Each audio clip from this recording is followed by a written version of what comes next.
नमस्कार साथियों, स्वागत है आपका मेरे YouTube चैनल में। साथियों, आज का वीडियो महत्वपूर्ण प्रश्नों के संग्रह के रूप में आपके सक्षम प्रस्तुत है। एसएससी, एमटीएस और हवलदार 2024 के पदों के लिए यह वीडियो आपके लिए काफ़ी महत्वपूर्ण है। इस वीडियो में आपके सक्षम हमारे द्वारा प्रस्तुत करने की पूरी कोशिश की गई है। प्रश्न काफ़ी महत्वपूर्ण है, तो आपको वीडियो पर कंटिन्यू बने रहना है। साथियों, इस प्रश्नों को यदि आप कर लेते हैं तो यहाँ से आपके 1 या 2 नंबर आपके एग्जाम में सीधे रूप में आपको देखने को मिलेंगे। तो साथियों, बिना समय गवाए चलेंगे हम अपने प्रश्नों की ओर। उससे पहले आपको बता दें कि आप चाहते हैं एसएससी, एमटीएस और हवलदार की तैयारी आपको बेहतरीन करनी है। एसएससी, एमटीएस में साथियों जीके जीएस का जो भार रहता है, सबसे अधिक वेटेज रहता है। साथियों, कुल 75 नंबर के जो आपके पूछे जाते हैं और जिनसे मेरिट बनता है, चाहते हैं कि उसको स्ट्रॉन्ग करें, तो आप हमारे चैनल को सब्सक्राइब कर दीजिए 2024 वाले बेंच के लिए साथियों, क्योंकि यहाँ पे जीके जीएस का महत्वपूर्ण प्रश्न आपके सक्षम रोज हमारे द्वारा प्रस्तुत किए जाते हैं, जिससे कि आप अपने एग्जाम को बेहतरीन कर सकें। तो साथियों, आपने अभी तक चैनल को सब्सक्राइब कर हमसे नहीं जुड़े हुए हैं तो चैनल को सब्सक्राइब करके हमसे अवश्य जुड़ जाइए। प्रश्नों को देखें उससे पहले साथियों, आप वीडियो को लाइक करके एक प्यारा सा कमेंट भी जरूर कर दीजिए। बिना समय गवाए चलेंगे आज के प्रश्नों की ओर। पहले नंबर प्रश्न में आपसे पूछा गया है, हरे पौधे द्वारा भोजन बनाने की क्रिया क्या कहलाती है? आपको याद रखना है प्रकाश संश्लेषण। हरे पौधे द्वारा भोजन बनाने की जो प्रक्रिया होती है उसको हम लोग प्रकाश संश्लेषण के नाम से जानते हैं, जिसमें साथियों 4 चीज़ों की आवश्यकता पड़ती है। सबसे पहले तो आपको याद रखना है क्लोरोप्लास्ट साथियों, जिसमें हरे पौधे अपना भोजन बनाते हैं।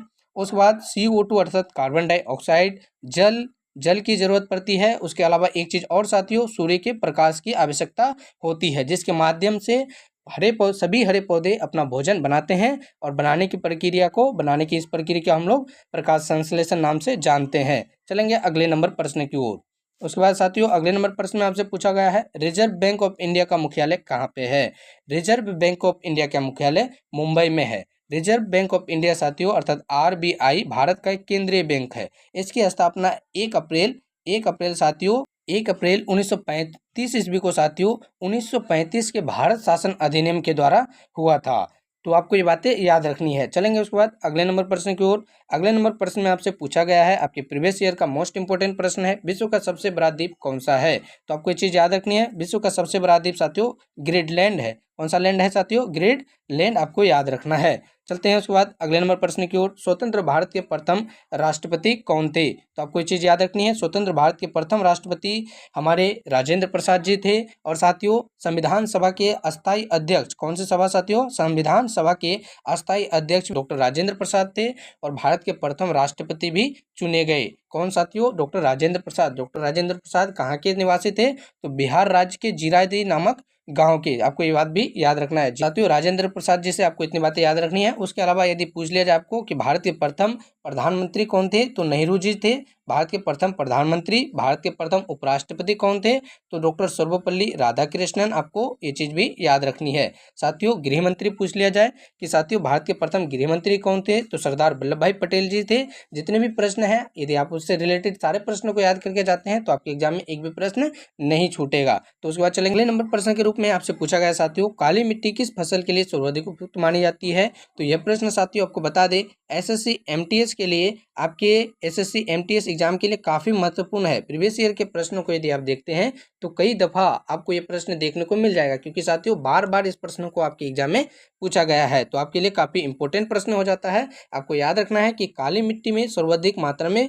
कपास की खेती होती है, इसलिए साथियों काली मिट्टी को काली कपासीय मिट्टी के नाम से हम लोग जानते हैं। और काली मिट्टी का दूसरा नाम रेगुर मिट्टी है। आपको ये बात भी याद रखना है, काली मिट्टी का दूसरा नाम रेगुर मिट्टी है, जिसमें साथियों सर्वाधिक मात्रा में कपास की खेती की जाती है। उसके बाद चलेंगे अगले नंबर प्रश्न की ओर। अगला नंबर प्रश्न में साथियों आपसे पूछा गया है, भारत में सबसे पुरानी पर्वत श्रृंखला कौन सी है? तो आपको याद रखना है अरावली पर्वत श्रृंखला भारत की सबसे पुरानी पर्वत श्रृंखला है। कौन सी पर्वत श्रृंखला साथियों? अरावली पर्वत श्रृंखला भारत की सबसे पुरानी पर्वत श्रृंखला है। आपको ये बातें याद रखनी है। चलेंगे उसके बाद अगले नंबर प्रश्न की ओर। भारत की सबसे लंबी स्थलीय सीमा किस देश से लगती है? तो आपको याद रखना साथियों, भारत का पड़ोसी देश बांग्लादेश के साथ भारत की सबसे लंबी स्थलीय सीमा लगती है। बांग्लादेश कब आज़ाद हुआ साथियों?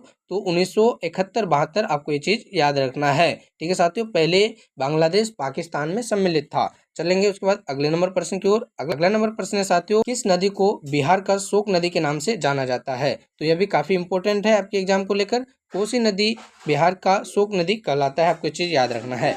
कमेंट करके साथियों आपको बताना है भारत की राष्ट्रीय नदी कौन सी है। भारत की राष्ट्रीय नदी कौन सी है, इसका जवाब आपको कमेंट बॉक्स में देना है। और इसकी लंबाई कितनी है साथियों, कितना लंबा है, ये चीज आपको कमेंट करके बताना है। चलेंगे उसके बाद अगले नंबर प्रश्न में, वायुमंडल में सबसे अधिक किस गैस का प्रतिशत है? तो आपको बता दें साथियों, नाइट्रोजन, जिसका प्रतिशत मात्रा 78% है। दूसरे नंबर पर ऑक्सीजन आता है साथियों, जिसका प्रतिशत मात्रा 21% है। तीसरे नंबर पर साथियों कार्बन डाइऑक्साइड में है, जो 0.0% है, 0.0 विद्यमान है, आपको चीज याद रखना है। चलेंगे उसके बाद अगले नंबर प्रश्न की ओर। कोणार्क का सूर्य मंदिर किस प्रदेश में स्थित है, किस राज्य में स्थित है साथियों? तो यह भी आपके एग्जाम को लेकर काफी महत्वपूर्ण है। ओडिशा आपको याद रखना है, कोणार्क का सूर्य मंदिर उड़ीसा राज्य में स्थित है। साथियों होमवर्क में आपको एक प्रश्न पूछा जाता है, जिसका जवाब आपको कहाँ देना है, कमेंट में देना है। प्रश्न है साथियों, भारत में कितने राज्य और कितने केंद्र शासित प्रदेश है? इस प्रश्न का जवाब आपको कमेंट करके अवश्य बताना है। तो साथियों आज के लिए इतने ही प्रश्नों को आप अच्छे से याद कीजिएगा। पीडीएफ के लिए हमारे टेलीग्राम में जुड़ सकते हैं, लिंक आपको डिस्क्रिप्शन में दिया गया है। और साथियों वीडियो पसंद आई तो इसे लाइक कर दीजिए। चैनल को अभी तक सब्सक्राइब नहीं किया तो चैनल को सब्सक्राइब कर हमसे अवश्य जुड़ जाइए। आपको टेलीग्राम में सारा कुछ पीडीएफ मिल जाएगा साथियों। अपने दोस्तों तक इस वीडियो को जरूर शेयर कीजिए, ताकि उनका भी तैयारी बेहतरीन हो सके। तो साथियों मिलेंगे किसी अगले वीडियो में, तब तक के लिए आपका बहुत बहुत धन्यवाद।